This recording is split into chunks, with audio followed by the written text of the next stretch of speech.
A Minnesota woman is warning Winnipeg car owners tonight after her vehicle was stolen 2 times in 3 weeks.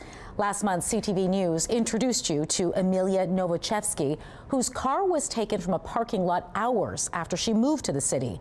Now she says it was stolen again, and with it, her sense of safety and security. CTV's Alexandra Holyk explains. Amelia Novochevsky is set to start a new semester at the University of Manitoba this week, but her plans to drive her car to and from class were rerouted after her car was stolen again. I never thought that this would happen. But it did.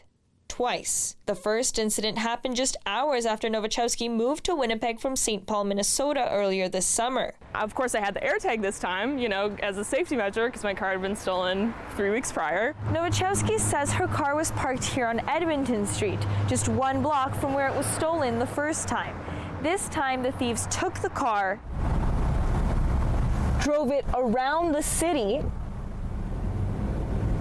before Novochevsky was able to trace it to this lot on St. Paul Avenue. To get through the steering wheel lock, the person who stole my car took a hacksaw or something and sawed through my steering wheel. Novochevsky says police also found an alcoholic beverage, a bullet, and a casing in her car. I realized I have to get it back to Minnesota as soon as possible. I can't leave it in Winnipeg for even another night, As a precaution, the student drove her car back to St. Paul. It can happen that cars can be stolen multiple times if people are looking for a particular type of vehicle, or if there's a crime of opportunity and people are looking for a car and it's in that area and relatively accessible. According to the Winnipeg Police Calls for Service map, downtown is a hot spot for car thieves, with 33 stolen vehicle calls made in the area between August 19th and 25th. It's happening more and more through the year, leaving Novochevsky on edge. My car's got stolen twice.